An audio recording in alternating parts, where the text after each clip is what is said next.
Reflections on the Good News of Jesus Christ for the sixth Sunday of Easter, from the Gospel of John. Jesus said to his disciples, "If you love me, you will keep my commandments. And I will ask the Father, and he will give you another advocate to be with you always, the Spirit of truth, whom the world cannot accept because it neither sees nor knows him. But you know him because he remains with you and will be in you. I will not leave you orphans. I will come to you. In a little while, the world will no longer see me, but you will see me because I live, and you will live. On that day, you will realize that I am in my Father, and you are in me, and I in you. Whoever has my commandments and observes them is the one who loves me. And whoever loves me will be loved by my Father, and I will love them and reveal myself to them." The Gospel of the Lord.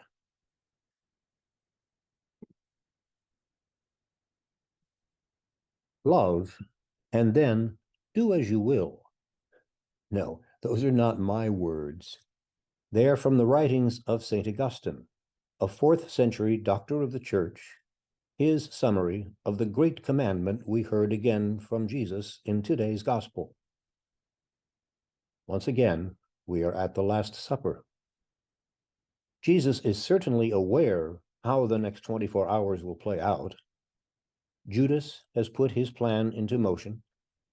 Peter and the others might sense something in the air this Passover, but have no idea how their relationship with Jesus will come undone before this night is over. So, in John's Gospel that we've been reading this Easter season, Jesus says farewell and underscores the heart of his message. If you love me, you will keep my commandments.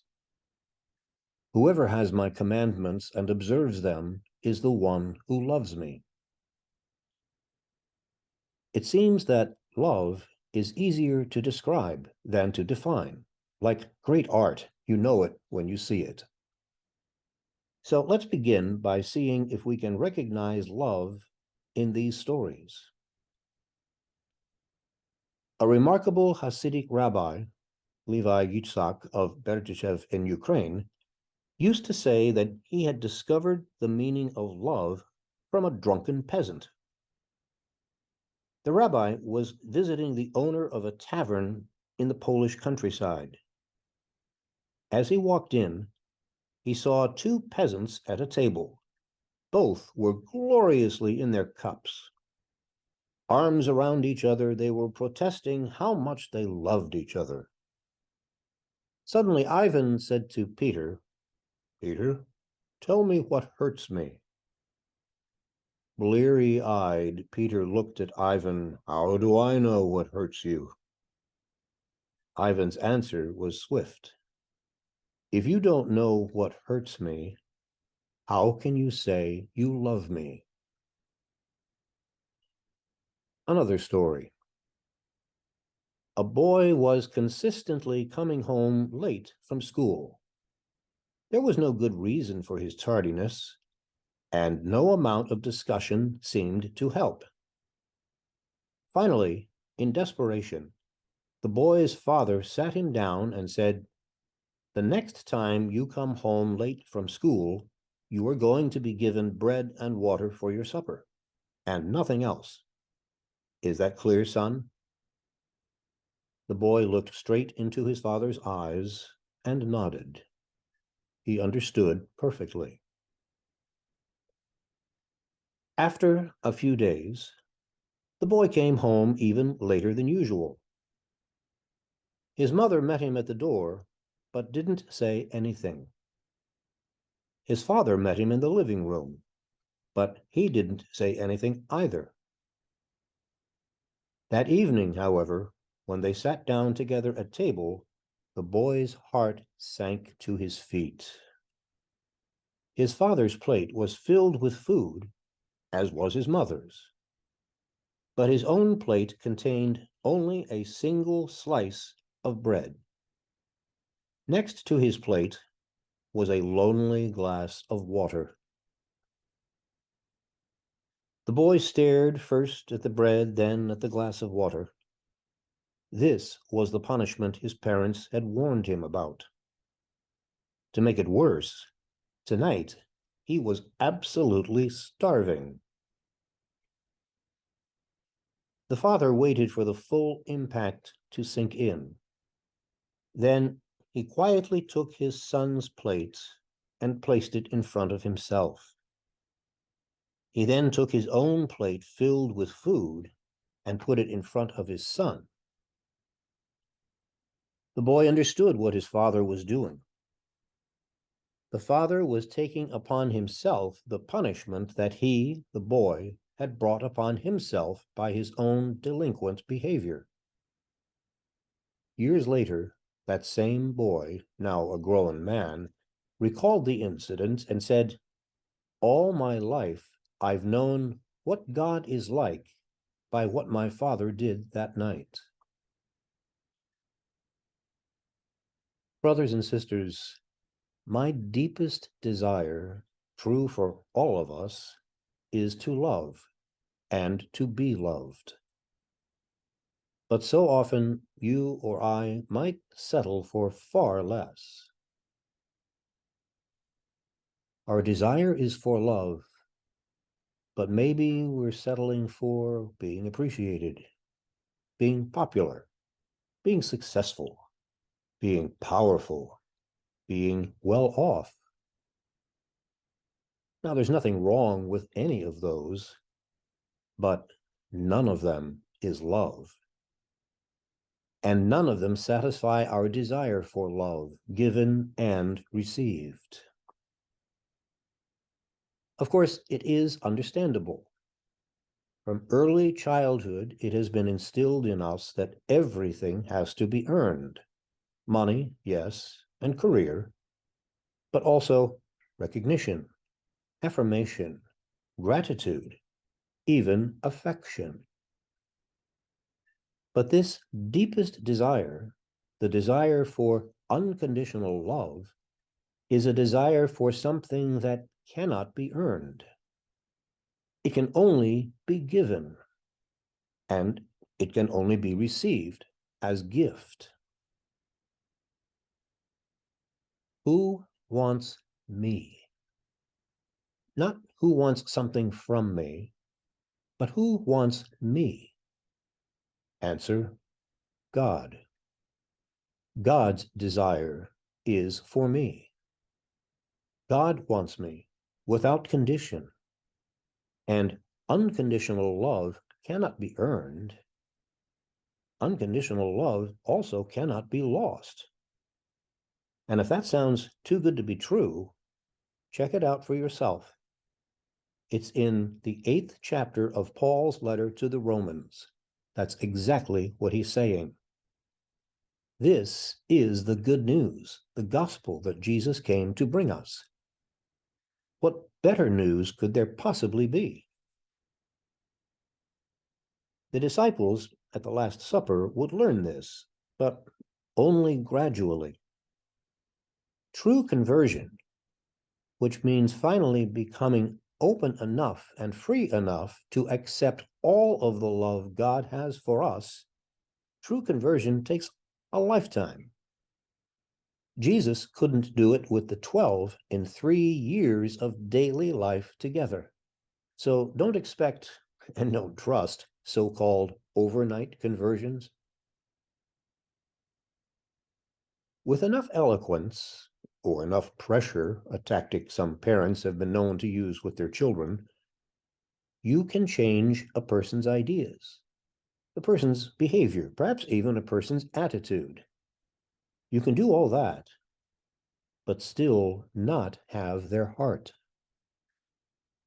Jesus is after our hearts, because if he's got our hearts, he's got everything else too.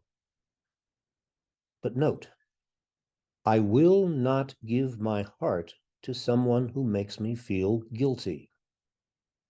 I will only give my heart to someone who makes me feel loved. And I will not give my heart to someone who scares me. I will only give my heart to someone who loves me. Therefore, tactics of fear and guilt have no place in this lifelong journey of learning how to love.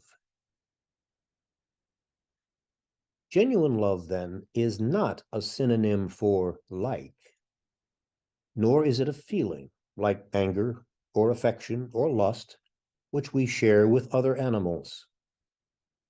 Genuine love is an act of the will, a commitment that takes over when the feelings fail. When the beloved is, at least at the moment, no longer even likable. Parents show real love when they discipline their children. The child's face says, "I hate you." And inside, the parent is saying, "Right now, I'm not too keen on you either. But I love you enough to bear your hating me so you won't get into trouble like this again." As a friend once told me, love is the desire and the decision to stay connected to others, to the world. Love is the glue of that connection. Something similar happens when we consider love of God. We often confuse the love of God with soft emotional feelings, which are translated into sentimental prayers and religious practices. But it doesn't matter whether or not you grow misty-eyed at the thoughts of your Maker. The goal is to love God, not to feel mushy. The heart, to the ancients, was the seat of life and also the center of reason, not emotion. To commit your heart to God was to hand over both life and consciousness, to direct every purpose and every decision to the glory of God. The core of our mission, given to each of us in baptism, is to carry on the mission of Jesus, which is love, especially love of neighbor, which is as important as love of God and equal to it.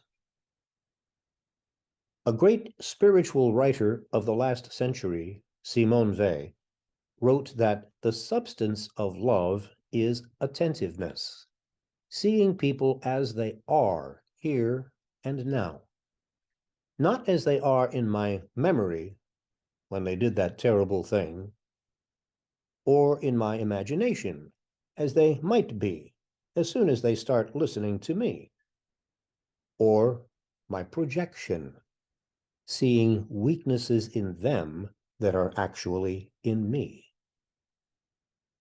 No, the first act of love is to see the person as he or she is, which requires much discipline and asceticism. Some questions that might help to indicate how much I'm doing that. Am I meeting that person's needs or my own? Do I love that person, or am I using him or her for my own agenda? Another question that might help: can I see the saint in a selfish person? That takes genuine love to see the saint in the selfish person. More than doing something, then, perhaps love means dropping something, my judgments, which are just another sign of my arrogance. I am called simply to respect the divine mystery in another person. This is the specialty of Jesus's mission. As we read in the 7th chapter of Matthew's Gospel, don't judge anyone, including yourself. You'll probably get it wrong. One way to describe what it means to be a Christian, then, is this. To be a Christian is to continue the mission of Jesus, the mission of loving others into freedom, and by so doing, helping others to discover the great gift of God's unconditional love. A few final thoughts appropriate for this gospel on this day. Somebody said a mother is an unskilled laborer. Somebody never gave a squirmy kid a bath. Somebody said you know how to be a mother by instinct. Somebody never took a 3-year-old shopping.